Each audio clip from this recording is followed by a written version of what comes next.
famoso. Bom, vamos lá.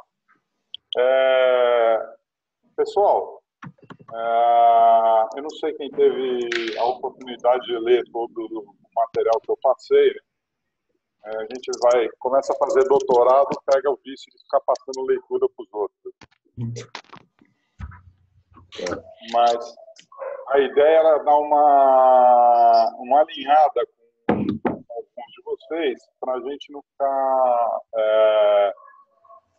com um gap muito grande, né? E tem algumas pessoas, como o Tony, o Lucas, que já participam das coisas que a gente andou inventando e tem uma ideia do qual é o tamanho da pegada e para que lado as coisas vão, né? Então, era mais para dar uma orientação. A gente vai meio que passar num resumo de tudo aquilo que a gente viu. Eu vou abrir meu PowerPoint aqui. Imagino que todo mundo, a essa altura, já conheça o BRI, né, e o trabalho que a gente vem fazendo. O objetivo hoje do que a gente vai falar é exatamente mostrar que o Brasil pode ser um centro de produção de conhecimento e de tecnologia em torno do blockchain, não ficar só importando tecnologia, e a gente dá uma contribuição efetiva para o que o Canadá está fazendo. Tá? Hoje, toda a pesquisa está concentrada lá e não tem casos e não tem um conhecimento específico para a América Latina ou para o Brasil. E a gente tem visto que há uma necessidade de produzir esse conhecimento. Sim, a gente vai falar um pouco de criptomoeda no que a gente estiver fazendo aqui, mas esse não é o grande objetivo. O nosso objetivo é ver como a gente aplica o blockchain naquelas verticais todas que o BRI tem e mais algumas. Por exemplo, o agronegócio, ninguém começou a fazer nada e a gente tem interesses, tanto no estado do Paraná quanto outros estados, fazer uma pesquisa sobre a aplicação de blockchain em agronegócio. E pelo que eu tenho visto, tem vários projetos que estão acontecendo aí. E seria importante a gente mostrar para o mundo que isso está estruturado, né? E levar essa pesquisa. Tem também uma área que não está lá, que é a área legal, principalmente como as autoridades aqui estão encarando, né, como o judiciário está encarando, e a gente produzir algum conhecimento para levar para essa área. A doutora Renata, ali no canto, começou essa pesquisa aqui e está comprando essa briga com os colegas dela lá no judiciário, né? Então, é também um bom canal para a gente começar a desenvolver esse conhecimento próprio. Agora, como é que vai ser, né, esse negócio? Como é que a gente desenvolve essa ideia? Como é que a gente vai começar a fazer isso? Que é o nosso desafio. Eu convidei vocês, fiz aquele chamado porque eu me recuso a fazer do jeito antigo. Eu me recuso a fazer isso centralizado, eu me recuso a ter toda uma estrutura hierárquica centralizada para fazer isso, ser a única pessoa que está correndo risco, e no final, né, dando certo, sou o único que ganha e todo mundo, vamos dizer, acaba ficando com aquele gostinho, pô, participei de tudo isso, mas não levei. Quem me conhece sabe que a gente já teve um projeto colaborativo de muito sucesso, que é o próprio livro do Tom Terpstra, que até hoje a gente está distribuindo receita dele. E o que eu fiz foi pegar esse modelo que a gente tinha e extrapolar ele para o que a gente vai ver agora. Deixa eu compartilhar a tela.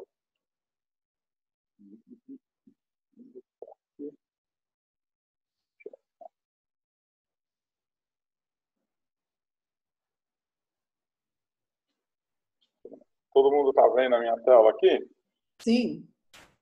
Beleza. Estamos vendo sim. Então, ok, gente. O que a gente vai fazer, né? Qual é a ideia? Nós queremos construir o BRI Brasil num modelo de uma organização autônoma distribuída, as famosas DAO. Quer dizer, onde a hierarquia é totalmente distribuída, nós não vamos ter um corpo diretivo, nós não vamos ter uma cadeia de comando e controle, né? Vai ser tudo feito por decisão individual. E o mais legal é que não só a gente vai aprender sobre blockchain, mas nós vamos aprender como fazer isso. Então, nós vamos desenvolver o conhecimento para criar esse tipo de coisa.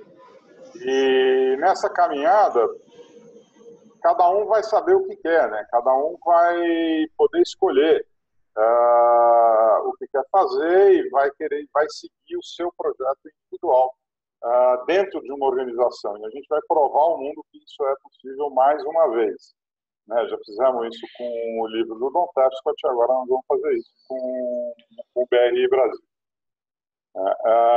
Eu tenho uma inclinação presbiteriana e o engraçado é que nesse final de semana, nas minhas atividades na igreja, o que saiu foram essas frases que a gente estava conversando e eu resolvi colocar aqui.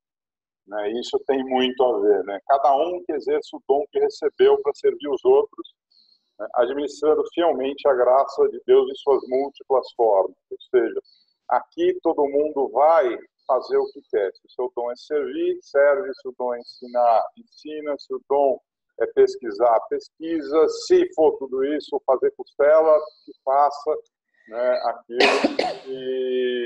e desenvolva toda a sua potencialidade. Porque como o Don Tapscott falou no livro dele, prevendo o surgimento das organizações autônomas distribuídas, mas ele não chamou de DAO, ele chamou de DOI, né?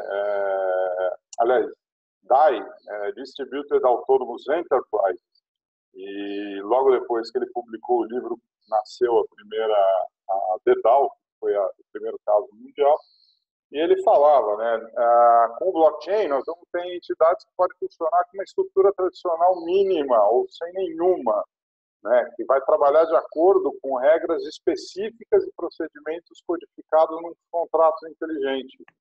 Né, os fornecedores de tecnologia, a comunidade de código aberto, os fundadores da empresa vão definir uma agenda, né, aqui ele falava do software, que ele vai executar funções específicas.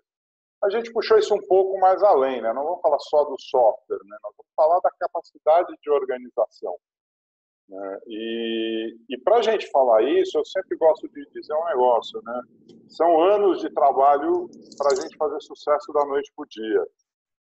Né? Quem conheceu o Oswaldo Oliveira, meu sócio, que faleceu em 2017, além de eu conhecer ele desde 1974, e eu sou velho pra cacete, a gente, desde 2006, vem empreendendo em rede, a gente vem testando montar organizações em rede, organizações distribuídas. A gente teve um projeto chamado Peabirusa, onde a gente organizou a rede do café, rede de calçado de Birigui, rede de engenharia, uma série de arranjos produtivos que dentro das suas comunidades conversavam sobre temas próprios, mas numa grande rede tratavam de temas transversais. Então, você tinha engenheiro ajudando a turma do café e ajudando a turma do calçado ou de alimentos em Marília. E vice-versa, a gente conseguia ter esse tipo de interação. Em 2008, nós começamos um projeto chamado TMG, onde a gente articulou uma rede de mais de 150 mil pessoas no estado de Minas Gerais.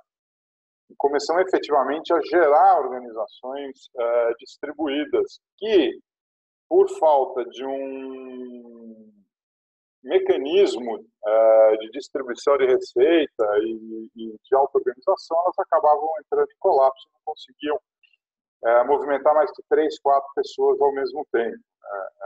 O blockchain, na verdade, veio para resolver esse problema.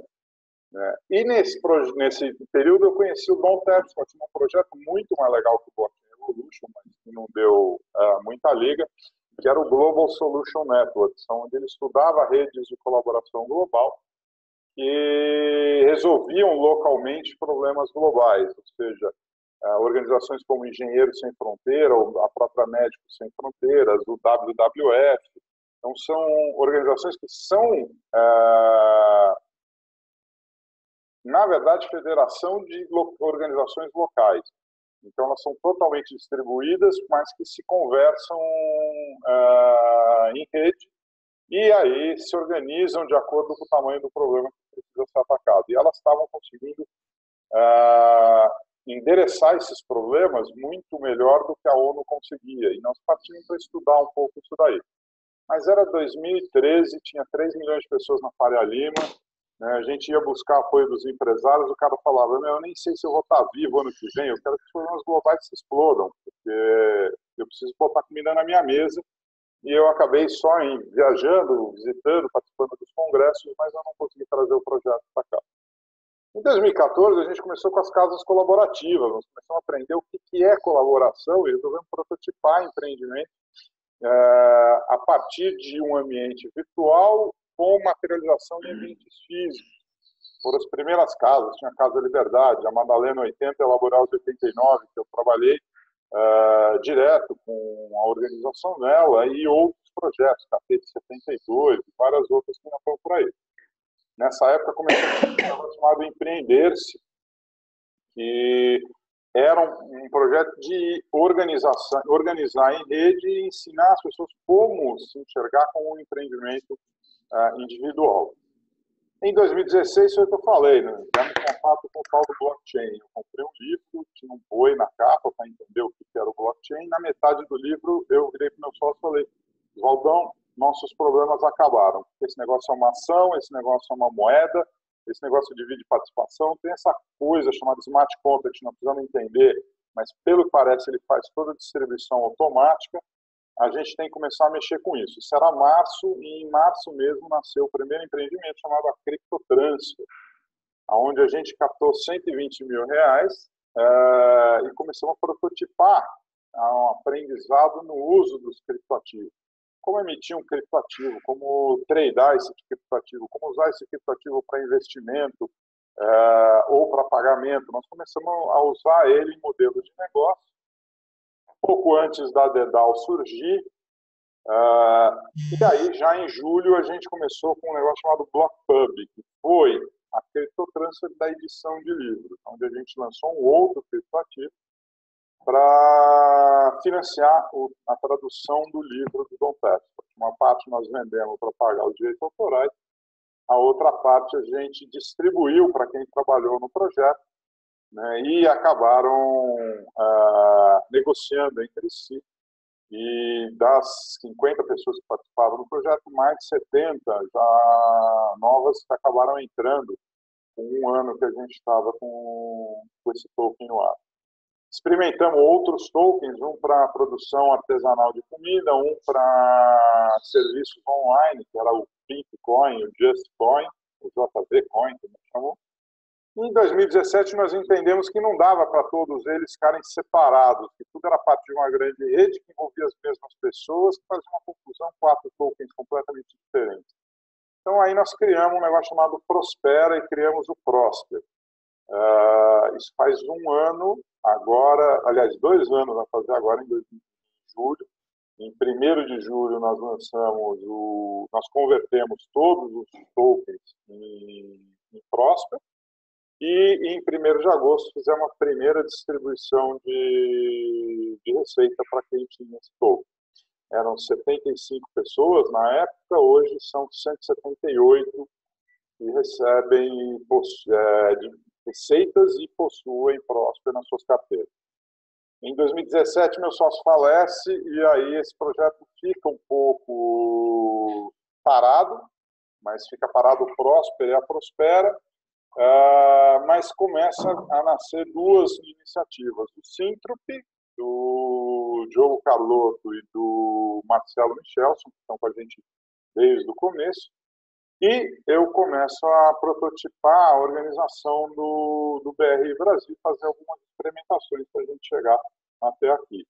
Então, vocês veem, são 13 anos de muito trabalho para a gente fazer sucesso da noite para o dia. Então, vamos lá. Dessa caminhada, o que a gente aprendeu? Nós trabalhamos com alguns princípios, né? E esses princípios vão ser os que vão nortear essa conversa toda que a gente está tendo aqui. Esses princípios vão nortear todo o trabalho a partir deste ponto onde nós estamos, né? E qualquer coisa que não esteja alinhada a esses princípios que vocês estejam vendo, pode levantar a mão, né, durante o percurso e falar, gente, nós estamos desviando do que a gente falou que ia acontecer. Porque é realmente difícil. É fácil hoje de falar, mas foram anos e anos experimentando, foram anos e anos internando esses conceitos para a gente chegar até aqui. O primeiro conceito é que a gente tem que mudar o estilo de modelo de negócio. Nós temos que sair do que eu chamava na época das organizações prósperas, do modelo, a organização de modelo industrial, que são as organizações lineares que a gente vê até aqui, desde a Revolução Industrial até hoje, é o que está aí, uma grande corporação hierárquica, e ela tem um foco, né, na eficiência, na produtividade, no fazer mais com menos, porque ela parte de um princípio que a gente chama do paradigma da escassez, que não tem para todo mundo, então eu preciso fazer estoque e acumular. Ao fazer isso, eu tiro de circulação bens e serviços. Fazendo isso, o preço sobe, aí pessoas são excluídas, aí não tem para todo mundo, o paradigma se confirma e a gente entra nesse ciclo. É um foco de sobrevivência, é um foco de eu querer, né, o salve-se quem puder. Eu tenho que sobreviver, eu vou fazer tudo o que é possível nesse sentido. Eu vou cortar o que for excesso e eu vou me focar naquele meu negócio. Só que a gente está em tempos exponenciais. A Blockbuster aprendeu isso, a Nokia aprendeu isso, a Kodak aprendeu isso. Você não pode se fechar para o mundo. Você tem que, na verdade, se abrir. Você tem que ter uma visão focada na prosperidade, na eficácia e na eficiência. Você tem que... tem alguém que está dando retorno.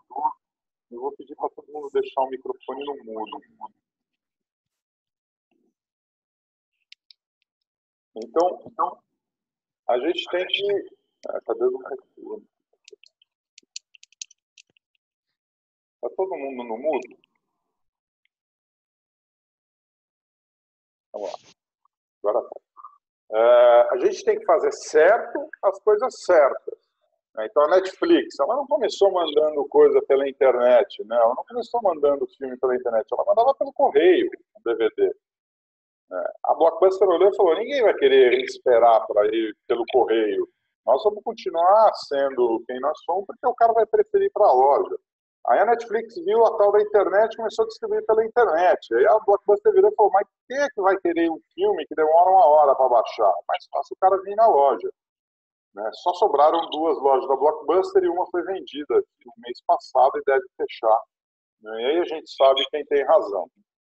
Mas a gente tem que ter esse foco, juntar a sobrevivência com a evolução. Ficar prestando atenção nos modelos de negócio e abrir o campo de possibilidades abertas. Como a gente faz isso? Eficiência, o blockchain representa custo de transação. Diminuir custo de pesquisa, custo de contratação, custo de coordenação, custo de confiança, que a rede costuma gerar sem essa ferramenta. Então, sem o blockchain, é muito mais difícil você ter esse tipo de organização, porque você não tem eficiência da transação e os processos acabam sendo mais caros. Mas, na parte da eficácia, que é onde faz a diferença, o blockchain é um modelo inclusivo, ele vai permitir que mais pessoas participem, desde menos pessoas, ele parte do paradigma da abundância, o paradigma que tem para todo mundo, por isso você não precisa estocar, se você não estoca, sobra, se sobra o preço cai, mais gente vem, e aí confirma-se o paradigma que tem para todo mundo. Se eu tenho mais gente, eu tenho maior diversidade, eu tenho mais oportunidades, mais ideias, né, maior participação do cliente. Então, aí eu atinjo o que a gente chama de exponencialidade. E aí eu chego no paradigma da abundância no geral, onde a gente parte do princípio que a abundância é você ter o que você precisa, na quantidade que você precisa, na hora que você precisa. Não você ter sobra parada, né? É o que eu falo, você tem um aplicativo do Airbnb, você não precisa comprar um imóvel na praia, né, contratar um caseiro, gastar uma fortuna para o cara ter um bidão, que você só vai lá 2 finais de semana por semestre. Quem viu a minha palestra no Paraná, eu cito exatamente esse caso. Ou você tem um carro parado na garagem, porque no final de semana você quer viajar. É muito mais fácil você usar o Uber e alugar esse carro numa Movida, numa Ascar, ou alguma coisa assim. E você tem o carro que você precisa na hora que você precisa, na quantidade que você precisa. Né? Então, a gente está falando num modelo que vai ter as duas visões, da eficácia e da eficiência. Num modelo que vai sair da organização vertical, centralizada, onde as regras mudam de acordo com quem está no comando. Tá? Quem trabalha numa empresa, né, sabe, né, você tem um organograma que é assim, mas, na verdade, você nunca sabe quem é que trabalha ali, quem é que manda naquela empresa. Porque tem relações subjetivas que não estão claras. Né? A gente pode ter um sócio oculto que manda, né? A mulher do dono da empresa que chega lá e faz o que ela quer, né? Ou o cara que botou o dinheiro e falou que não ia dar palpite, coisas desse tipo. Mas a gente parte, então, para uma organização como é o blockchain. Ela é totalmente sem centro, ela tem a figura do iniciador. Hoje eu sou iniciador. Né? Eu estou estabelecendo as regras, estou comunicando essas regras, e serei iniciador até que o negócio comece a girar, como a gente falava em Minas Gerais, deixe de girar o oval. Né? Você dá aquela pedalada, aí você tem que fazer mais uma força. Mas a hora que o negócio estiver funcionando, o iniciador sai do centro e ele passa a ser mais um componente do sistema. E o sistema sozinho vai andar sem precisar de intervenções de cima para baixo. Quando a gente faz isso, não tem sentido eu falar em liderança e governança que não seja a inexistência de qualquer processo de votação ou decisão autocrática, porque elas geram escassez. Se eu pego 2 projetos e vou fazer uma votação para ver qual projeto vai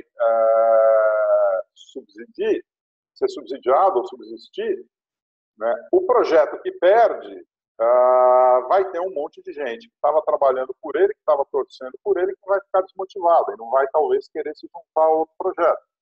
Qualquer pessoa que participa de uma eleição presidencial entende o que eu estou falando. Por que não pode os 2 projetos dar certo? Por que a gente não pode trabalhar pelos 2 projetos? Por que os 2 projetos não precisam ser autônomos? Por que eles precisam pedir autorização para alguém? Né? Em processos eleitorais, a gente vê que quem ganha é quem tem a melhor comunicação, nem sempre quem tem o melhor projeto.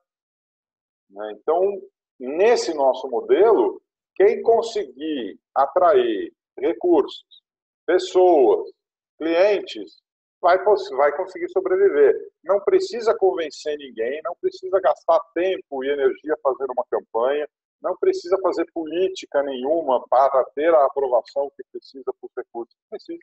O que ele precisa fazer é, por decisão individual, escolher qual é o projeto que traz as melhores oportunidades e trabalhar por ele. Né? Não tem decisão também prévia de responsável. A coisa mais chata é um cara virar e receber o cargo de chefe e ter que ficar fazendo todo mundo trabalhar. Se o cara é líder, ele nasce naturalmente, ele não precisa ser apontado. E ele pode ser líder de uma tarefa, ele pode ser líder de um processo, ele pode ser líder de parte de um projeto, pode ser líder de um projeto. Mas tudo isso é emergente, não é definido também de cima para baixo. Nessa é a parte que as pessoas costumam falar, mas como é que isso vai funcionar? Né? Olha, é simples. Você é iniciador de um projeto, estabelece um conjunto de regras. Atraiu quem você queria e o projeto andou, parabéns. Toca o barco, o projeto é seu. Ah, mas não veio ninguém no meu projeto. Como é que você vai fazer as pessoas virem? Eu não vou fazer nada. Muda as regras. Né? Se você faz um projeto, eu vou fazer a regra do projeto seguinte, eu dou 10% para todo mundo, eu não trabalho nada e fico com 90%. Obviamente não vai vir ninguém.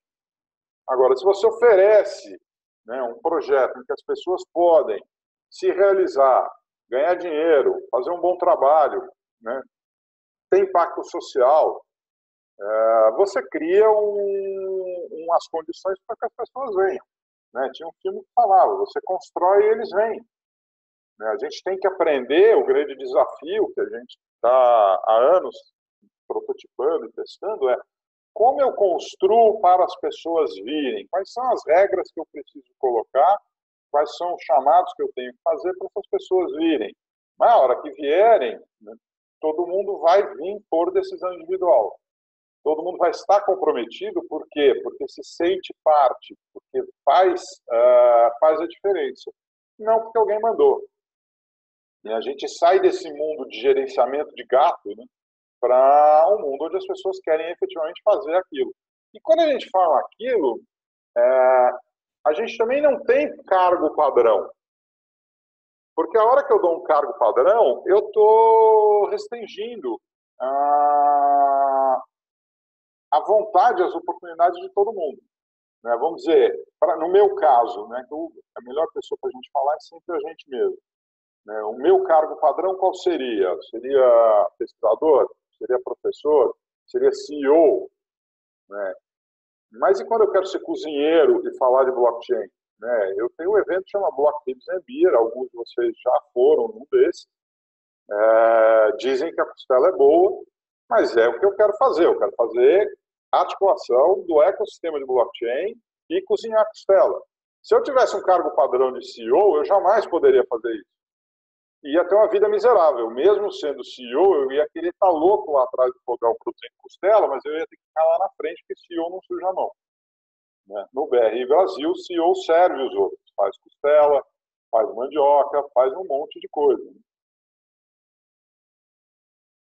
Em organizações exponenciais e em rede, também não tem sentido eu fazer um planejamento para 5 anos.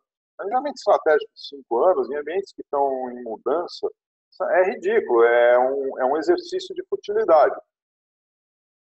O blockchain era nada em 2016. Né? Hoje está criando um hype aqui no Brasil. Quem é que tinha isso no planejamento? Né? Quem em 2016 saberia que essa tecnologia tinha que entrar no cronograma de investimento? Então, nós não temos esse negócio, nós vamos nos planejar para os próximos 5 anos. Né? Nós vamos nos alinhar também, porque alinhamento parte do princípio em que eu tenho um plano, né? E tem pessoas aqui que têm planos também. Mas eu trabalho com decisão individual. Eu não posso alinhar com a minha expectativa. O que eu tenho que falar é o seguinte, gente, esse projeto está aqui, nós já fizemos isso, falta isso para fazer. Né? Eu tenho que sincronizar no presente o que está acontecendo para as pessoas que estão engajadas se apresentem e falam, não, eu vou trabalhar nesse projeto. Não, eu faço então essas tarefas.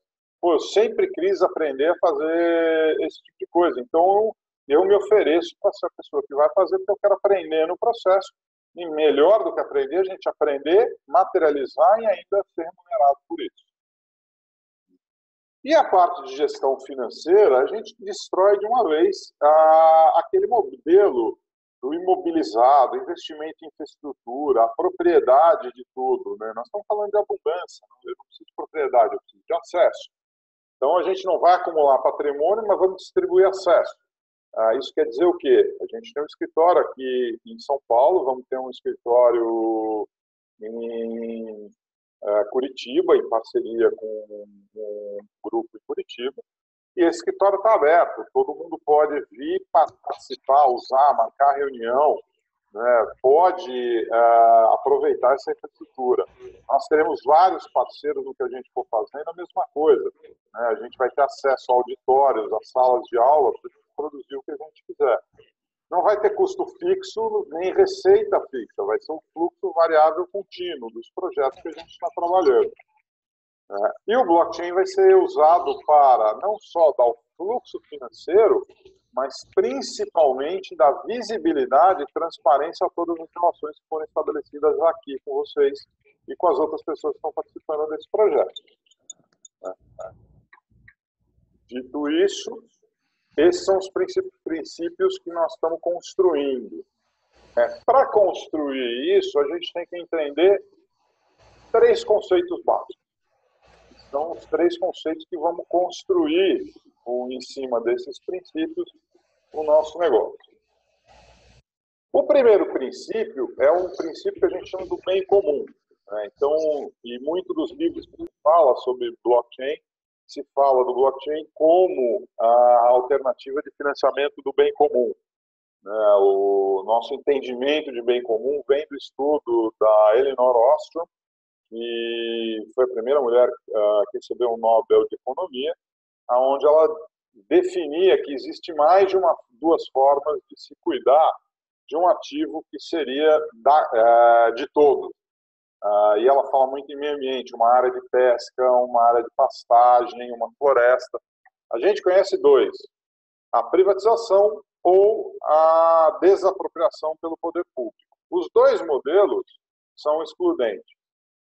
Então, eu dou um exemplo, imagina o caso, a situação dos índios na Amazônia. Você tem um tripé, índio, garimpeiro e fazendeiro. Cada um quer fazer o uso da terra. Se eu privatizar, uma empresa vai fazer a escolha do uso da terra pelo viés econômico. O primeiro cara que dança é o índio. Então, ele vai priorizar o fazendeiro e o garimpeiro, o minerador, e o índio vai ficar de fora, o índio vai se sentir excluído e pessoas vão morrer porque o índio não vai topar isso numa boa. Se eu deixar isso no governo, eu corro o risco do índio ser priorizado em detrimento do fazendeiro e do garimpeiro, que vão olhar e falar, eu não vou perder dinheiro por conta do índio. E pessoas vão morrer porque eles vão tomar as decisões por conta própria. Agora, e se a gente sentasse todo mundo na mesma mesa? E se todo mundo conversasse? E se um tivesse que olhar para o outro para negociar e chegar numa solução que é boa para todo mundo, sem a intervenção arbitrária de uma única parte que não tem nada a ver com isso e não tem interesse nenhum. A Elinor Ostrom, no paper Dilema dos Comuns, prova que isso é a melhor solução. E ela analisa áreas de pesca na Grécia, ela analisa áreas de pastagem nômade na Suíça, que eu nunca imaginei que existisse, mas ela vai vendo esses exemplos de auto-organização, aonde o resultado foi sempre melhor do que utilizando as 2 outras práticas usuais, da privatização e da desapropriação. Então, o que é o bem comum que a gente está trabalhando aqui e o que isso tem a ver com vocês? O BRI tem uma base de conhecimento. No Canadá tem uma grande base de conhecimento sobre o blockchain, as oportunidades do blockchain, o que o blockchain pode fazer por várias indústrias, pelas corporações, pelos governos, pelas instituições de ensino. Tem um relacionamento internacional com quem está fazendo essas coisas acontecerem, desde pesquisadores até as empresas que estão efetivamente implantando esses projetos, e as empresas de tecnologia, quem está financiando esses projetos, e ele oferece isso para os seus clientes em troca de remuneração. O Brasil ainda não produz nada desse conhecimento, a gente só está gerando demanda por ele, e a mesma coisa na América Latina. Então, a partir desse bem comum, a gente vai construir o negócio no Brasil, e eu convidei vocês para a gente trabalhar inicialmente na construção desse bem comum. Uma vez que eu não tenho nenhum cargo padrão, uma vez que eu não tenho uma relação cliente-fornecedor, professor-aluno, comprador, vendedor, tudo isso está integrado na gente, depende do papel que a gente quer, vamos dizer, desempenhar naquele instante, naquele momento, naquele presente, eu só tenho um tipo de pessoa que trabalha e participa da rede do BRI Brasil, que é o que a gente chama do nó. Então, a gente tem o nós, ou os nós, que são os integrantes dessa rede. E aí pode ser qualquer um de nós. Qualquer um de nós é um nó e a gente forma vamos dizer, esse campo de possibilidades que é um grupo de pessoas conectadas. Com esses nós, com esse bem comum, vão poder desenvolver os objetos, que são produtos, serviços, eventos, livros, revista, blog, viagem, palestra, workshop, curso, consultoria, qualquer tipo de projeto que utilize o bem comum. Quem conheceu a Prospera sabe que isso abre um pouco de distância do que a gente falava lá, que a Prospera não tinha o conceito do bem comum, mas nós estamos falando de um modelo de DAO que é como se fosse uma corporação. Nós estamos pensando, e se a firma fosse uma organização distribuída? E o bem comum, ele dá uma linha, ele dá uma orientação para o que a gente quer fazer. A gente substitui a declaração de visão, a declaração de missão, pela construção desse bem comum. Ou seja, alguém vira e fala, vamos fazer então a implantação de um projeto de inteligência artificial. Isso tem a ver com o que a gente conhece, isso tem a ver com o que a gente coloca, isso tem a ver com os conhecimentos que a gente está construindo, as pesquisas que a gente está fazendo. Porque se não tiver, não faz sentido a gente gastar tempo, recurso e energia num projeto que não traz nada de volta. Se é só para ganhar dinheiro, a gente pode fazer coisas muito mais prazerosas que dar dinheiro. Não precisa ter todo esse trabalho que a gente está tendo. Então, a gente usa o bem comum como uma forma de direcionamento e de visão conjunta para caminhar, sem que seja definido de cima para baixo. Então, esse modelo permite a gente construir o ecossistema do BRI dessa forma, onde eu tenho o bem comum do BRI aqui, em termos de não só produção de conteúdo, mas também de marca, de comunicação, de integração da visão do que a gente está fazendo, ou seja, tem gente que está construindo o conteúdo, mas tem gente que está construindo uma reputação e está construindo uma visão dessa organização. Eu, usando isso daí, vou criar objetos, vou juntar um grupo de pessoas, e como a gente junta um grupo de pessoas? Da mesma forma que estão todos aqui. A gente vira e fala, olha, estou bolando isso daqui, e a ideia é a gente trabalhar num livro, a ideia é a gente montar um curso, a ideia é a gente organizar uma viagem, a ideia é a gente organizar um almoço. Quem está comigo? Eu preciso fazer essas tarefas, eu sozinho não vou dar conta. Então a gente junta um grupo, mobiliza um grupo de pessoas que vai compor aquele objeto, que são o quê? Os nós da própria rede.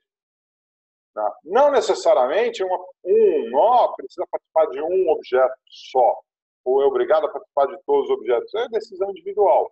Então, aqui o nosso exemplo nós temos pelo menos 2 nós que estão participando de 2 objetos aqui. Pode haver um terceiro, um quarto, e eles estarem, se conseguem desempenhar, se conseguem atender, se conseguem cumprir o que se propuseram, eles podem participar de quantos nós eles quiserem. No modelo de distribuição de receitas e de fluxo financeiro baseado no blockchain, aonde eu tenho uma receita, essa receita é depositada diretamente num smart contract e do smart contract ele é distribuído para cobrir as despesas que aquele objeto vai ter, para remunerar o trabalho dos atores que estiveram envolvidos naquele objeto, para devolver uma parte para o bem comum, porque se você está usando esse bem comum, não é de graça, tem gente que está trabalhando para ele, tem gente que está pesquisando, tem gente que está produzindo slides, está produzindo aulas, está produzindo livros, estão produzindo todo o material que você está usando para gerar um negócio. Eles têm que ter essa participação reconhecida. E a gente sempre diz, a melhor coisa que você pode fazer é separar alguma coisa para o crescimento do ecossistema, para distribuir para as pessoas, para que elas voltem a consumir, ou voltem a investir, ou voltem a comprar. os objetos que estão sendo produzidos. Né? Com o blockchain, esse fluxo fica mais ou menos assim. Eu tenho uma entrada de receita em moeda fiduciária, em moeda fiat, ou seja, reais, dólar, euro, ien ou qualquer outro tipo de moeda, que vai pagar um boleto. Né? Tem muita gente que pega no meu pé e fala, pô, mas o cara podia comprar Ether, o cara podia comprar, eu sei que podia, mas são processos que às vezes duram algum tempo, né? E eu não vou conseguir convencer, de repente, uma corporação a comprar Bitcoin ou comprar Ether e depositar num contrato para daí ter aquele objeto ou acesso àquele serviço. Né? O cara vai querer, no máximo, um boleto bancário para pagar e não quer mexer com cripto. Então, eu vou ter um gateway de pagamento, e a gente já está negociando com algumas empresas para fazer isso. Esse gateway de pagamento vai pegar essa moeda fiat e vai transformar ela no que a gente chama de um stablecoin. Tá? Eu acho o Ether uma moeda muito legal, acho o Bitcoin uma moeda muito legal. Né? Achava eles o máximo em 2017.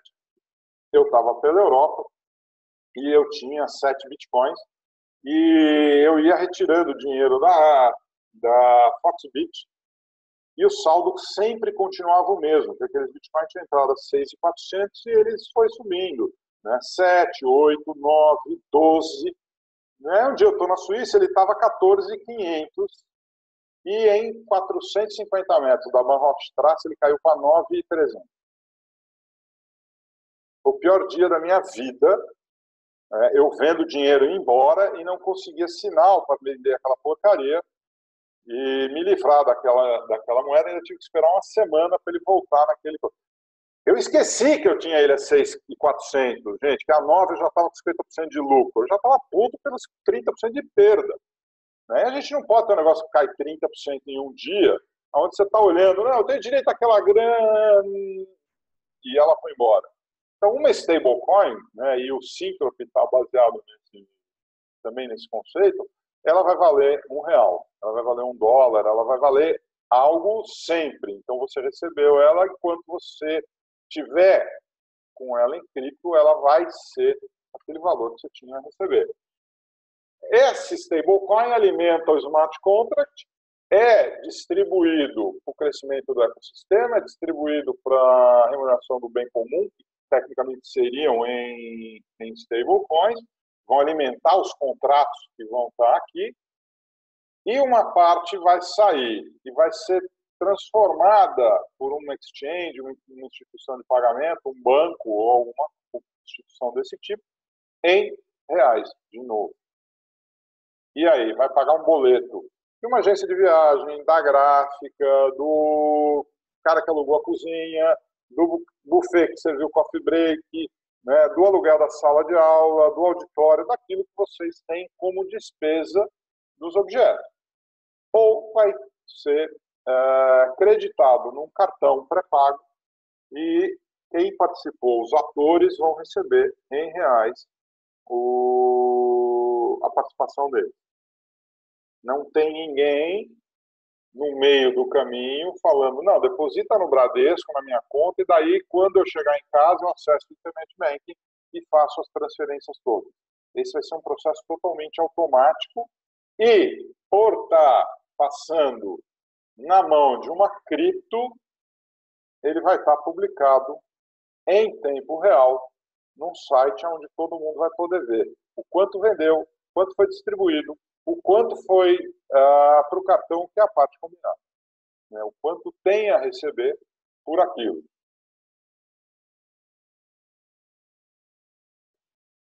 O que são os objetos? Vou dar um exemplo de alguns objetos. O primeiro chamava, quando eu tive a ideia, Blocktour. Hoje virou BIG, Blockchain Immersion Global. O objeto ele é composto, então, de atores. A gente vai ter especialistas em relacionamento, vamos ter gente de organização, vai ter gente de documentação e conteúdo. Tem um conjunto de despesas, transporte dessa equipe toda, hospedagem, tradução simultânea dos clientes, as refeições, os traslados, brindes e presentes, e até comissão de vendas para quem vender algum pacote deles. que a Blockchain Mission Global faz?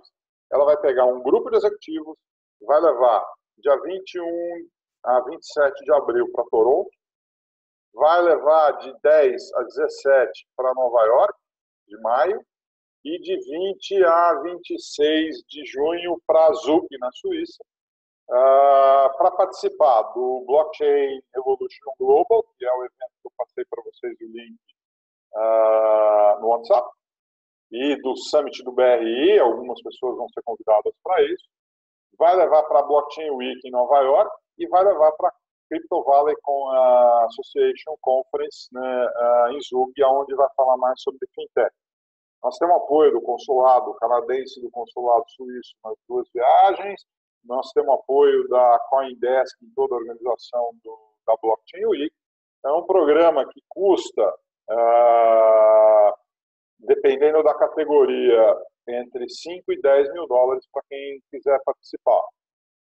As receitas deles vêm dos pacotes de viagem, dos patrocínios de comunicação, patrocínio de alguns eventos, ou seja, eu estou com 15 CEOs.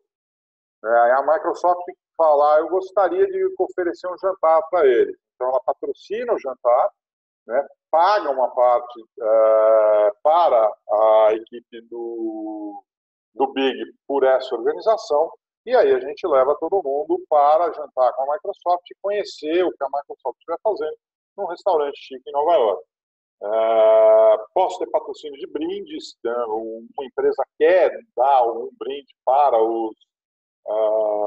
para a turma da delegação e até conteúdo patrocinado pelas empresas ser distribuído. Posso também, com essas pessoas, vender workshop, palestra, posso vender membership do BRI, posso vender experiências de participação no Hub, que está sendo organizado no Paraná, que eu também passei a apresentação para vocês, e posso emitir um loyalty token para todo mundo que comprou esse produto, recebe esse token, pode usar, por exemplo, como desconto num workshop, numa palestra, em algum outro objeto da própria rede.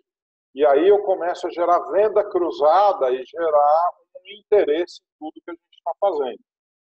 Né? O livro do Dom nasceu de um outro objeto hoje, que chama BlockPub, ele é da Prosper, mas a BlockPub está virando efetivamente uma editora. O diretor da editora do SESI Senai saiu de lá da Fiesp no final do ano passado e agora ele está voltando do caminho de Santiago de Compostela e vai começar a trabalhar com a gente aqui para lançar pelo menos 5 livros de blockchain ainda esse ano, produzido de forma colaborativa. Onde a gente também vai ter atores, despesas, acesso à parte da pesquisa do BRI como fundamento para a produção desse material, tem um modelo de receita, tem vendas que podem ser relacionadas, porque um livro vira um workshop, um livro vira uma palestra, um livro vira até uma experiência, outros livros podem ser vendidos juntos. Um terceiro modelo que eu apresento para vocês é o famoso Block Ribs Emir, né? O Luiz Gustavo, o Renata já participaram, quem mais estiver aí, eu não estou vendo todo mundo agora. Onde a gente tem quem organiza, quem cozinha eu não abro, quem cozinha sou eu, mas quem vai fazer a interação. Né? Temos as despesas do espaço, do marketing, vendas, de levantar dinheiro às vezes para investir em equipamentos, temos acesso ao bem comum, né? Quem vai ajudar a gente a organizar o Ribs and Beer, né? Modelo de receita claro, e ele é usado também como um evento comercial para vender as coisas que a gente está fazendo aqui no BRI. E assim eu posso montar qualquer tipo de objeto. E quando eu falo eu, não sou eu, somos nós. Qualquer um pode se candidatar a fazer isso. Não necessariamente precisa nem me convidar. Pode ser com quem estiver nesse nosso grupo. Eu tenho alguns objetos que eu decidi que eu não vou participar porque eu não tenho muito o que agregar, também não tenho interesse. Mas não é por isso que, se ele envolve o blockchain, envolve a gente mobilizar a comunidade em torno da adoção do blockchain, eu não possa deixar isso acontecer. Ou eu tenha o poder de decisão se isso vai acontecer ou não, só porque eu organizei e iniciei o BRI Brasil. A ideia é que isso ande sozinho e não dependa da minha presença. Dito isso, vocês entenderam agora o que é o BRI Brasil. O que é que nós estamos fazendo aqui? Por que é que todos vocês preencheram? Porque a chamada foi bem clara, é para pesquisa e produção de conteúdo. Vocês estão aqui para ajudar a construir e manter o bem comum. Qual que é a essência desse projeto? O que ele é? É tornar o BR Brasil uma referência internacional na produção de conhecimento do blockchain. A gente formar especialistas no tema dentro desse nosso grupo, dentro da nossa rede, que assim vão atuar no ecossistema, seja como consultor, como pesquisador, como professor, como palestrante, como cozinheiro, mas não no meu lugar, pode trabalhar comigo, mas como bem quiser, construindo aqueles objetos ou trabalhando só para a construção do bem comum. Cada um escolhe o que melhor atende seus objetivos individuais. O que esse projeto tem? Quer dizer, da onde a gente parte? A gente tem os produtos básicos do BR no Canadá, que é artigos, vídeos, agora lançaram um curso no INSEAD, eu passei para vocês tudo que o BR produz lá no Canadá, e a gente vai partir desses modelos e desses templates. Primeira coisa que a gente tem que fazer é traduzir esse material. Tá? A pilha já é desse tamanho, assim. Eu tenho aqui, são 52 artigos, eles pesam perto de 10 quilos em papel impresso. Sim, eu imprimo papel, gente, não adianta, eu preciso. Traduzido esse material, a gente vai começar a usar ele para as nossas coisas, mas também a gente vai começar a usar esse modelo para produzir pesquisas dentro das verticais do BRI, que a gente definir que a gente vai trabalhar, para casos brasileiros. Então, eu sei de gente aqui que já tem pesquisa aqui encaminhada, e que a gente pode começar a publicar ela, não só no BRI no Brasil, mas como também traduzir ela de volta para o inglês e publicá-la lá fora pelo próprio BRI. Quem viu as transparências lá, os slides que eu mandei do programa novo do BRI, tem lá os clientes que são hoje membros do BRI e que vão ter acesso às pesquisas de vocês. Então, você produz pesquisas de logística que a Federal Express vai ver, a probabilidade de você acabar sendo conhecido no mundo e conseguir um patrocinador ou um financiador para algum projeto é maior do que publicar só na universidade e ficar numa área mais restrita. A gente também pode produzir aula, workshop, PPT para que alguém dê essa aula, infográfico, artigo, editorial, livro, marcas diferentes que vai compor esse bem comum e isso vai gerar uma receita para quem produziu. Por quê? Porque serão utilizados em objetos por outras pessoas. E publicar artigos e editoriais nas mídias sociais e no site do BRI, para quê? Para gerar conhecimento, para gerar mais visitação no site, para gerar mais venda dos objetos, que gera mais remuneração para quem participou da construção desse bem comum como um todo. Como é que esse projeto vai funcionar? Toda a produção de conteúdo, seja pesquisa ou para a construção dessa marca, vai ser medida. Quem traduziu o livro do Don Tapscott sabe como foi. A gente media palavras traduzidas, palavras editadas, e no final a gente calculava percentualmente a participação relativa de cada um no projeto. Como a gente vai fazer? Nós vamos fazer juntos. Nós vamos definir juntos. Eu defino a regra, mas eu não preciso definir o processo. O melhor processo é aquele que é construído pela rede, que aí toda a rede vai estar sendo atendida. Eu tive com um dos papas da economia de rede, o Augusto de Franco, E ele fala, democracia é para atender todo mundo, não é a ditadura da maioria. Então nós vamos criar um sistema que todo mundo se sinta atendido.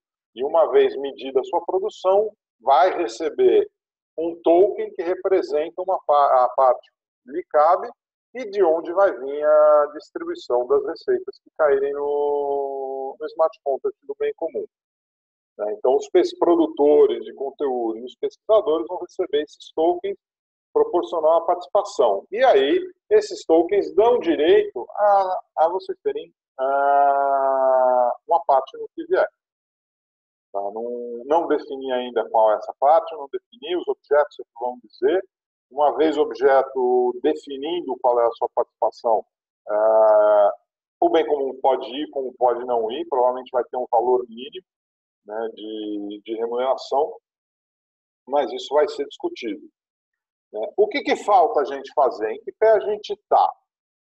Eu estou aguardando o advogado daqui a pouco, mas nós vamos formalizar a participação de todos vocês.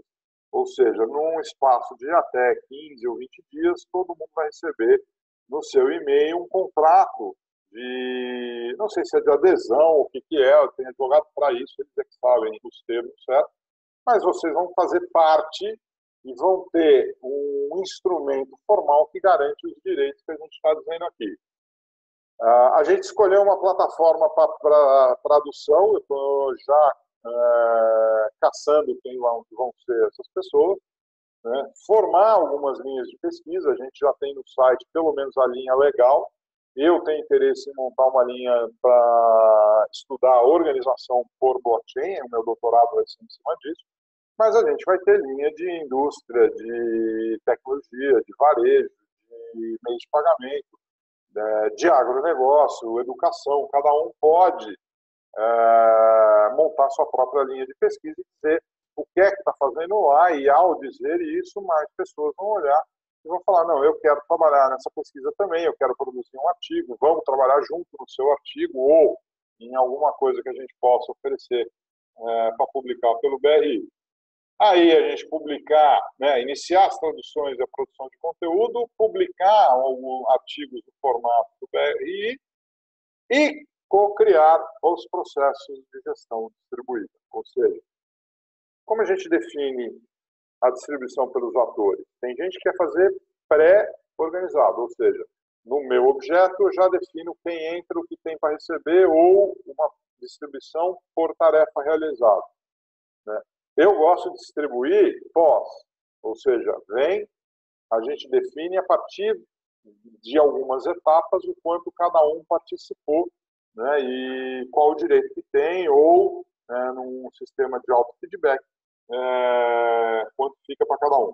Mas os objetos são assim, a gente constrói o seu objeto, define. No caso do bem comum, nós vamos criar a nossa regra de distribuição e de como medir e como gerar esses tokens. Né? O que o BRI pede? Né? Até agora é o que o BRI oferece. Né? Primeiro, que todo mundo tome decisões individuais. Sintam-se empoderados. O Cauã Amorim não autoriza ninguém a nada. Não porque ele é chato, mas porque ele não tem poder sobre os outros. Eu só posso autorizar a mim mesmo. Nem minha filha, nem meu cachorro, eu consigo mais autorizar qualquer coisa. Eles vão lá e simplesmente fazem. Quem tem gato sabe o que é isso. Responsabilidade autoatribuída. Ninguém vai falar, você vai ficar responsável por algo. Mas quando você falar que vai ser responsável por uma tarefa, quando você tomar a liderança desses projetos e processos, que se comprometa com as pessoas que estão junto com você. Porque aquele cara que está do teu lado fazendo uma outra tarefa está contando contigo. Não sou eu, não é seu chefe, mas é o cara que está ganhando com você, que depende do teu trabalho como você depende do dele. Interação com todos. Fiquei muito feliz, eu abri o grupo e propositalmente não me manifestei. Quando eu olhei, todo mundo já estava se apresentando, já estava conversando. Vamos manter isso, vamos trocar conversa. Conversar no private é legal, Mas dizer o que está conversando no private para ver se tem mais gente que tem interesse em participar dessa conversa é mais legal ainda. Né? Ninguém aqui vai roubar a ideia de ninguém, ninguém aqui vai pegar a pesquisa de ninguém e ganhar em cima dela. A gente não precisa ficar com medo desse tipo de comportamento dentro desse grupo. Então, interagir entre produtor de conteúdo, né, e pesquisador é super vantajoso para ambas as partes, principalmente porque o produtor de conteúdo é o cara que vai divulgar a pesquisa que a gente faz. Né? O produtor de conteúdo na mídia social é o cara que divulga os eventos que estão usando o nosso material, né? Divulga os artigos, os papers, os livros que nós produzimos. Né? A contribuição na construção do BRI Brasil. Tá palpite, gente. Se está feliz, diz que está feliz. Se não está feliz, tem alguma coisa te incomodando, não precisa nem saber o que é. Pode virar e falar, gente, tem algo nesse formato que está me incomodando. Né? E a gente tenta descobrir o que é, se é o formato de distribuição, se é o formato de articulação, se é como a gente está medindo o trabalho. Né? Eu costumo dizer, é melhor você ficar vermelho um dia do que amarelo a vida toda. Então, você participa de um processo desses e fica assim, puta, os caras não fizeram o que eu pensava, mas também eu não falei, porque eu não queria ficar chateado com ninguém. Gente, não se faz omelete sem quebrar ovo. Né? Interação em rede é esporte de contato. Né? Vai dar choque? Vai dar choque. Mas o outro lado também tem as mesmas inseguranças. Né? A outra pessoa também tem esse tipo de comportamento. Se todos nós formos assim razoavelmente civilizados, né, não entrar no embate eleitoral, mas sim, efetivamente, a gente construir, a organização vai ser muito melhor. Né, e todos serão atendidos. Né, e que todos exerçam a sua autonomia. Vocês estão aqui por vontade própria, vocês estão aqui por iniciativa própria. Tudo o que vocês fizerem pode ser feito dessa forma. Eu estudei a pirâmide de Maslow há muito tempo. Não consigo imaginar um modelo que atenda a ela toda como nós estamos fazendo aqui. Nós estamos falando em autorrealização, nós estamos falando em crescimento pessoal, nós estamos falando na parte mais sofisticada do mecanismo de satisfação e de motivação do ser humano. Então, gente, se tem essa oportunidade, né, vamos agarrar ela e tocar. Nós não temos nada a perder aqui. Nós estamos investindo o nosso tempo num modelo de trabalho novo. Por quê? Porque a gente não acredita mais no velho. A gente não acredita mais naquele organograma com aquelas linhas coloridas todas. A gente acredita num negócio onde todo mundo faz o que quer, na hora que quer e como quiser. O que eu vou oferecer? Né? O que o BRI Brasil vai oferecer, na verdade?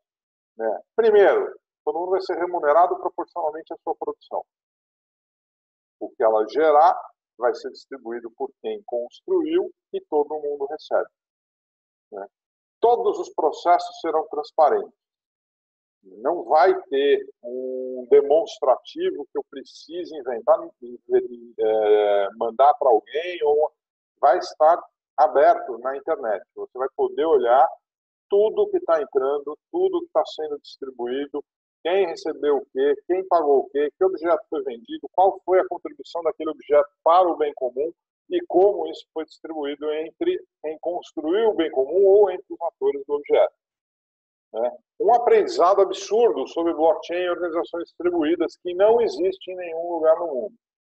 Por quê? Porque ou você aprende blockchain ou você vai falar de organizações distribuídas.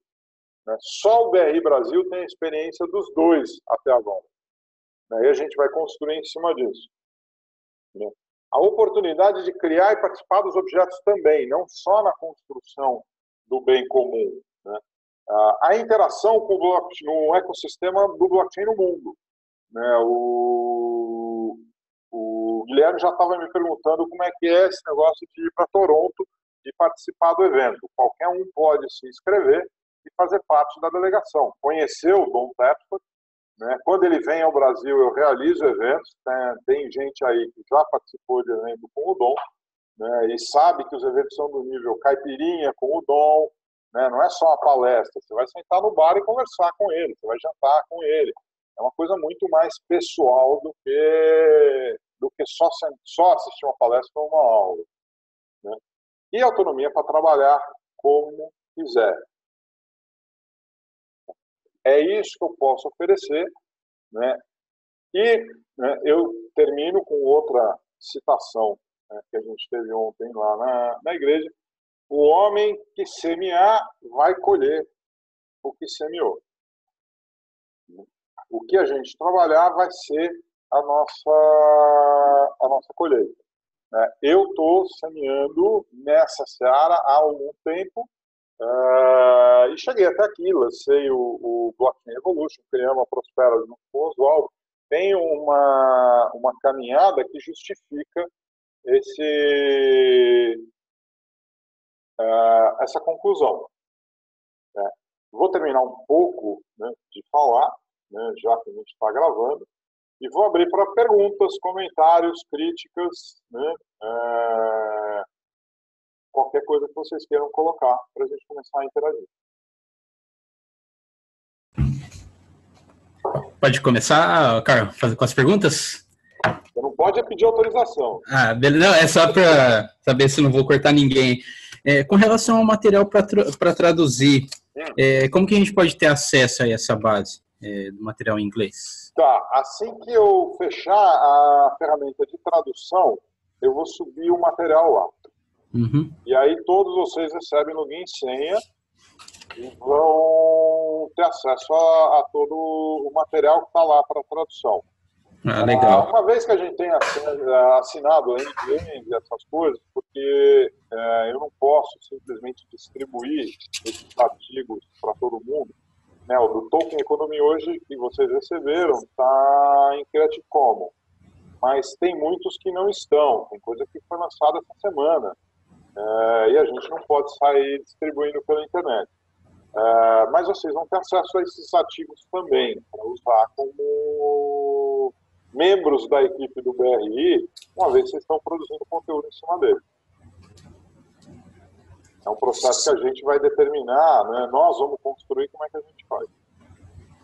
Certo. Mas fica tranquilo, são 100 e poucos artigos, vocês têm a lista. Quem viu lá sabe do que eu estou falando. Está tudo à disposição. Beleza.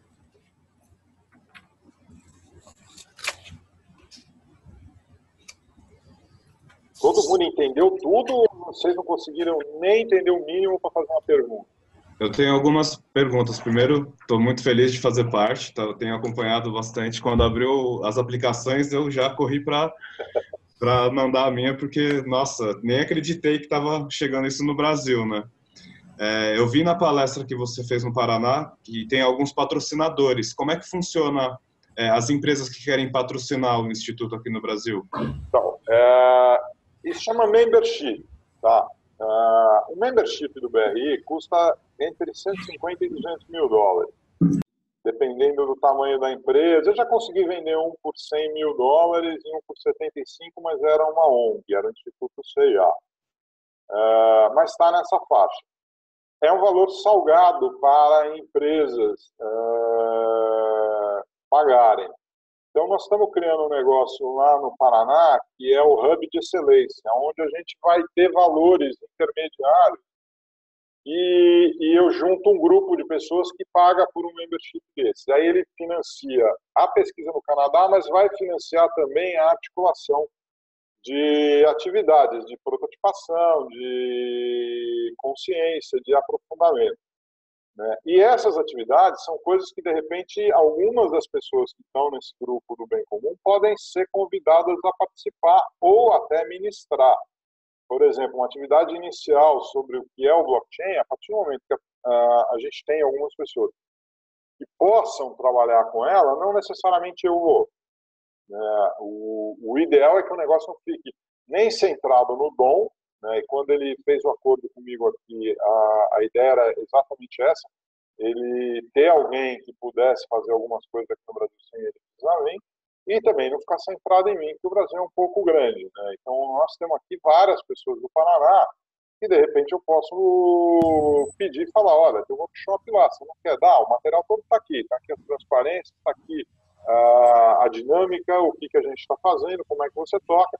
Aqui tem algumas pessoas que podem te ajudar nessa organização e você vai lá e a reunião é assim, entendeu?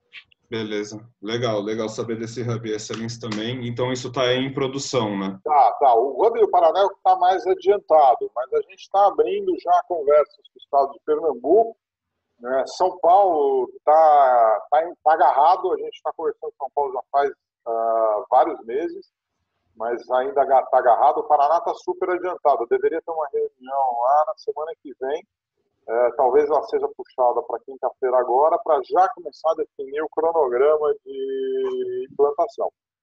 E a partir do momento que as notícias do Paraná começam a correr, todo mundo fica alvoroçado e começa a ligar aqui. Não, eu quero também, você não vai deixar São Paulo de fora, você vai deixar a Minas de fora. E aí, meu amigo, eu vou botar um organizador de fila.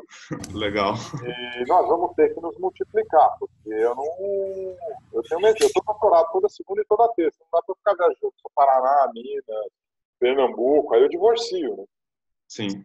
Aí eu tenho mais uma dúvida. Depois que a gente faz, a gente, né, decide a tradução de algum artigo, de algum estudo, aí esse artigo, essa tradução, ela é vendida para alguma empresa? Como é que é? Os artigos do BRI do Canadá vão ficar em português disponíveis para a gente. Uhum. Primeiro para os membros. Eu vou para Toronto agora no dia 21 e vou entender um pouco o quanto eu posso usar do que está em Creative Commons. O Toronto não gosta de vender individualmente.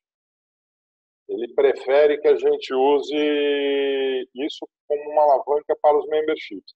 Mas, por exemplo, no Hub de Excelência, você vai fazer uma atividade, você pode usar um artigo como base e distribuir ele para quem participar, por exemplo. Então, nós vamos achar formas de usar esse material a nosso favor. Tá. Entendeu? Na apresentação do BRI, você já tem uns condensados. Por exemplo, o C-Suite é o que o CIO, o CEO, o CMO, o CFO precisam saber para aplicar o blockchain. O de banking tem os artigos específicos de transformação bancária. Os de logística começam com o Asset Chain da Bettina Warburg, que é um dos mais interessantes artigos desse grupo, e cresce na área de rastreio. Eles ainda não falaram de regulamentação, onde começa com, por exemplo, a fazer toda a área legal, desde o artigo de smart contracts, que é escrito pelo próprio Nick Szabo, até os artigos de regulação que são escritos pela turma da Primavera de Felipe no MIT. Uhum. E a gente tem acesso a tudo isso, a gente pode fazer esses condensados e criar workshops em cima dele, onde a gente dá isso como parte do material, por exemplo. Legal. Tá, e aí eu não estou vendendo, mas eu estou usando. Tá. Gera uma grana, manda um pouco para Toronto, manda um pouco para quem ajudou a traduzir, a gente distribui renda para todo mundo. Tá, legal. Eu tenho mais uma pergunta sobre o Hub aqui do Paraná. O Parque Tecnológico aqui da Itaipu, o PTI, ele está tendo alguma relação aí nesse envolvimento todo aqui do Paraná? Eles já procuraram a gente. Certo. Tá? Então, provavelmente, eles serão incluídos. A gente já está conversando com a turma de Itaipu nesse sentido. Então, nós não fechamos ainda o formato, mas se você for ver na apresentação que eu mandei no final de semana, o mapa do Paraná tem vários pontos, né, onde eu coloquei onde seriam as atividades. Eu falo na palestra que é como se fosse um lago, que em vez de eu ficar jogando uma pedra grande numa ponta só, eu jogo pequenas pedras no lago como um todo e eu consigo que essas ondas se espalhem. E, obviamente, Foz do Iguaçu, Cascavel e esse pontal todo aí do Paraná são regiões onde a gente vai fazer alguma coisa. Legal. Eu tenho um particular interesse nesse caso, porque a minha empresa está incubada aqui dentro do parque, né?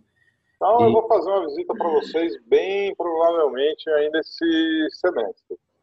Legal. Não sei ainda com relação às minhas viagens, mas a gente tem interesse, sim, em ter um ponto para executar as atividades do Hub no Paraná.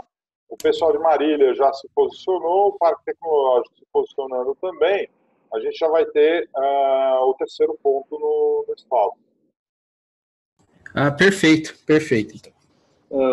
Carl, posso... Manda bala. Cassiano, não sei se o Cassiano tem ainda alguma dúvida, mas é o seguinte. Primeiro, agradecer a oportunidade, parabéns aí por agregar pessoas que são mais recentes desse projeto e disseminar esse conhecimento. A minha única dúvida, e eu vou ser breve, porque às 10h30 eu consegui agendar mais uma entrevista, já falando para os participantes, eu estou em processo final de dissertação, vendo blockchain, então estou em fase de entrevistas, e mais entrevistas, e vamos lá. Na parte simples, na parte de traduções, ou em qualquer outro evento e trabalho que a gente venha trabalhar desta forma, como evitar que pessoas acabem fazendo o mesmo trabalho? Por exemplo, eu pego um artigo ou parte dele para traduzir e, porventura, alguém está fazendo a mesma coisa. Isso se torna impossível. Você está fazendo em real time. Você vai usar uma ferramenta na internet. Você não vai pegar o artigo todo. Você vai ter parágrafo. Você vai traduzir aquele parágrafo, alguém pode estar trabalhando no de baixo. E alguém pode olhar a tua tradução e fazer uma edição, por exemplo. O ideal é que até as pessoas conversem, isso que aconteceu no Blockchain Revolution, com alguns termos. Né? Alguma hora alguém vai virar e falar, gente, mas quem traduziu isso aqui? Né? O Dom ele tem alguns termos e umas expressões que são muito particulares, são dificílimas de traduzir, né? Ou coisas, o blockchain ou a blockchain. A tecnologia blockchain, escreve isso em maiúsculo, escreve isso em minúsculo. Né? A gente teve uma palavra que era showstoppers, né? Que ela tem dois tipos de tradução, uma para o lado negativo e uma para o lado positivo. Né? E a gente tinha que definir, naquele caso, que expressão que a gente ia utilizar. Então, você tem muita interação, você está vendo o que está sendo feito. Se você traduzir alguma coisa e alguém fizer algum comentário, pode-se abrir um processo de discussão para ver qual versão vai ser utilizada. Entendeu? Então, não é um processo fechado que você vai trabalhar nas suas coisas depois que você sobe ele numa plataforma. Não, eu subo uma plataforma e todo mundo trabalha em cima dela. Por isso a dúvida de qual plataforma, porque isso pode variar de $100 por mês a 900. Uma diferença brutal, né? Mas eu agradeço. Eu vou pedir licença que o agendamento é agora às 10h30. Tá bom. Mas parabéns e eu vou continuar acompanhando vocês. Isso aqui vai estar no YouTube, gente, tá? Eu já aviso que eu vou subir essa gravação no YouTube para quem não conseguiu ficar o tempo todo. Ok, e na hora de vir para Santa Catarina, conta comigo. Claro, já estou fazendo isso. Então tá bom. Abraço. Abraço. Mais alguém, gente? Col, está me ouvindo? Sim. Patrícia Marra, tudo bem, querido? Tudo. Quais são os próximos passos? Os próximos passos é aquilo que eu falei. Contrato? O Evandro Camilo, nosso advogado, está vindo hoje aqui, eu vou apertar ele com relação ao contrato. A gente começar a trabalhar na própria ferramenta de tradução, estou abrindo os próximos passos para eu não me enrolar aqui. Né? Não, até aqui, a apresentação está aqui, depois eu vou passar ela para vocês também. Não, mas não precisa de nada muito formal, não. É só, você espera o contrato, enquanto isso vai estudando. Eu vou ficar mandando coisa e provocando vocês no grupo do WhatsApp. Certo. Então, uma coisa que a gente pode fazer é cada um já manifestar o interesse em alguma linha de pesquisa ou quer fazer alguma coisa. Eu não compartilhei aquela planilha que todo mundo disse que tinha de interesses, de assuntos e tudo, mas a gente pode se auto-organizar nesse sentido. Como eu disse, até agora eu estou declarando, tenho interesse em fazer estudos nesse formato organizacional para trabalhar melhor esse modelo de negócio e chegar quase que num modelo white label de organização distribuída. Porque eu já tenho uma agência de publicidade, que tem interesse em fazer isso. E o Rodrigo, que vai assumir o que seria a BlockPub, ele não quer só editar livros de blockchain, ele quer editar coisa de 100, 150 livros por ano, e ele quer montar uma editora distribuída também, onde a editora distribuída tocaria o BRI na gestão do que seria a BlockPub. Entendeu? Então, o meu interesse é estudar organizações. Sei de gente que quer trabalhar na área legal.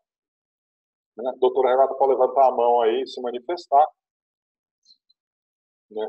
E quem mais tiver alguma ideia, tem as verticais que eu mandei naquela apresentação do WhatsApp, que a gente pode mandar mais uma vez, ou mando por e-mail para todo mundo, aonde pode escolher nas verticais, falar, olha, eu tenho interesse em estudar esse tipo de case, traduzir cases dessa área. É mais uma coisa agora de, sabendo o que a gente está fazendo, a gente continuar as interações para que vocês fiquem confortáveis para se posicionar e dizer o que tem interesse em fazer.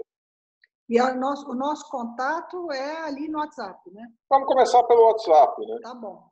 E aí eu posso fazer uma lista de e-mails, mas o WhatsApp também é interessante, mas eu posso fazer um e-mail de um grupo no Google para todo mundo, e daí a gente vai se achando, né, qual é o melhor caminho. Tem gente que gosta do Slack, tem gente que gosta do Telegram, cada um tem um aplicativo de preferência. Ok. Está determinando as minhas como regra.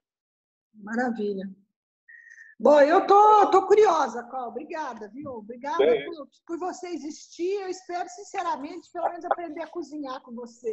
Porque isso aí eu não vou concorrer com você nunca, Col. Tudo que eu faço sai exatamente do mesmo gosto. Não, é que tem um cara aqui que não está falando nada, mas o cara fica olhando as minhas coisas e ele tenta replicar na casa dele, entendeu? Tal de Isso, eu mesmo, viu, cara? Tem um tal de... Eu já fiz essa costela igualzinha que você fez aí, viu? Ó o concorrente, ó. Eu vou tentar. Mas a costela igual a do Cal não tem igual, viu? Realmente é Cal, eu tenho aqui algumas dúvidas aqui, Cal. Realmente, assim, falar um pouquinho mais sobre como que funciona essa ferramenta de tradução, como que é esse compartilhamento, como que é essa... porque eu nunca vi, você falou aqui do Creative Commons, eu nunca usei isso daqui. Tá. Eu não sei se já tem alguma prévia de tradução, lá Google, tudo, e depois a gente faz uma revisão. Tem, mas eu não gosto. Tá? Cada uma tem suas particularidades. Quando nós traduzimos pelo Blockchain Revolution, a gente usou um negócio chamado Transifex. Agora, a Transifex estava começando, a gente veio com esse projeto, eles queriam fazer alguma coisa nesse sentido, então um negócio que ia me custar $900 por mês, eles fizeram por 250. Eu ainda acho 250 uma fortuna, pagar isso mensalmente para os caras. Mas nós usamos ele. Já Reinventando as Organizações e no Internet do Dinheiro, usaram a Crowding, e eu estou em conversa com eles. Aliás, recebi um e-mail do indiano hoje, onde eu estou perguntando qual que é o melhor pacote, estou negociando o preço, estou perguntando como é que fica essa parte de colaboração, se eu tenho os relatórios para medir o trabalho de cada um, como eu tinha na experiência que nós tivemos na Transifex. Então, eu estou acertando com eles. O que acontece? Você vai abrir a plataforma, ela tem todos os projetos listados. Você escolhe um. Eu quero traduzir o Asset Chain porque eu quero ler esse negócio, quero trabalhar no negócio que mexe com cadeia de suprimento. Não tem interesse em sustentabilidade, por exemplo. Aí você vai lá e ele tem os parágrafos. E o parágrafo está aqui e a tradução está do lado. Eu posso fazer uma passada inicial de Google Translator para facilitar o trabalho para todo mundo. Mas é óbvio que isso vai depender do custo. Na Transifex custava mais $30 só para eu ligar no Google Translator e fazer uma passagem inicial. A gente estava montando a Prospera, tinha um monte de coisa para fazer. Eu falei, eu não vou aprender a mexer com a API do Google Translator, botar esse negócio aqui, dar essa rodada, entender o que foi que aconteceu para ver se não deu merda, e soltar para o pessoal. Então, largamos o negócio aberto. Também não testei o que era memória de tradução, porque você pode criar uma memória de tradução para certas expressões e ele já traduzir direto quando aparecerem. Né? Então, são algumas coisas que, se nós juntos aprendemos a trabalhar, a gente melhora a ferramenta como um todo. Né? Não fica centralizado numa pessoa só. Ô, Cal, e se eu gerar um conteúdo, como é que funciona? Tem que fazer um use case, é um paper? Como que seria melhor de gerar um conteúdo? Nós temos dois tipos de conteúdo do BRI. Nós temos o que a gente chama de Big Ideas Papers, onde a gente pode fazer um paper conceitual de alguma coisa, né? E a gente tem os Lighthouse Cases, que são os casos de uso. Qual que é a diferença? Um livro, um Big Idea pode ter até 30 mil palavras. Certo. Então, eles variam entre 30 a 60 páginas. Tá? Tirando um ou outro da Primavera sobre regulação, que aí é um compêndio de regulação que ela fez lá, que tem 160 páginas, o resto está gravitando em torno de 35, 40 páginas. Os Lighthouse Cases são casos de uso documentados e aí eles têm 10 mil palavras no máximo. Tá, a gente já tem um formato pré-estabelecido, tem a Hillary Carter, que é a chefe de pesquisa. Eu vou me reunir com ela em Toronto entre 19 e 27 e vou sentar com ela e falar, olha, nós temos isso, essas linhas de pesquisa com essas pessoas, nós vamos produzir algumas coisas dentro desses formatos. Tá. Estando dentro do formato do BRI, o BRI publica. Não estando dentro do formato do BRI, isso também pode virar uma aula, pode virar um workshop, pode virar um artigo, pode virar qualquer coisa. Então, eu não vou definir um formato obrigatório. Né? Eu vou dizer, olha, dentro do formato do BRI, eu vou enviar para a Hillary, nós vamos traduzir para o inglês, e nós vamos tentar fazer isso rodar no BRI como um todo. Pode até ser que, de repente, saia uma verba do BRI por essa pesquisa. Entendeu? O BRI pague por isso. Não sei. Fiz um caso de uso, normalmente caso de uso é de alguma empresa e tudo mais. Aí teria toda a parte de trade marketing e tudo mais. Isso. E aí a gente vai ter que conversar com a empresa, nós vamos ter algum tipo de acordo, algum tipo de documentação para fazer o case, para o estudo de caso dela. E a gente vai ter que pensar num plano de devolução daquilo, como a gente recompensa ou reconhece a ajuda que ela deu para a gente chegar naquela conclusão. Tá. Última dúvida, só técnica aqui. Eu lembro que você comentou lá que para a tradução do livro, vocês fizeram na plataforma Ethereum, lá o Smart Contract com tudo mais, né?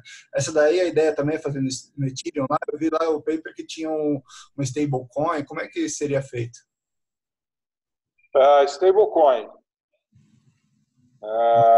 Eu estou conversando, eu não sei ainda qual. Eu estou conversando com gente, porque é o seguinte, eu preciso transformar da fiduciária para a cripto, correr a cripto e sair fiduciária na ponta. Eu tive conversando com o André Salem, ele falou que tem uma plataforma que faria isso, então a gente estava combinando de como seria. Se eu puder ajudar nisso daí, colocar minha equipe lá para ajudar a fazer isso aqui, porque assim, isso daí é uma das coisas que a está fazendo, tá? Justamente tentando fazer coisa para o mercado financeiro e tudo mais. Então, assim, se eu puder ajudar a participar, colocar minha equipe para disposição, tá? Demorou. Pode me chamar aqui, beleza? Eram essas dúvidas aí, Cal. Parabéns, hein? Alô, obrigado. Mais alguém? Podemos encerrar às 10h44? Podemos. Bom, gente, quarta-feira, 8 horas da noite, outra dessas. Quem quiser participar é sempre bem-vindo. O conteúdo vai ser basicamente o mesmo, mas depois de 1 ou 2 dias interagindo, as perguntas podem ser diferentes. Tá bom? Beleza. Ok. Perfeito. Obrigado por todos. Beijo para todo mundo. Valeu. Obrigado, hein? Até. Valeu, Obrigado, Tchau. Valeu, Cal.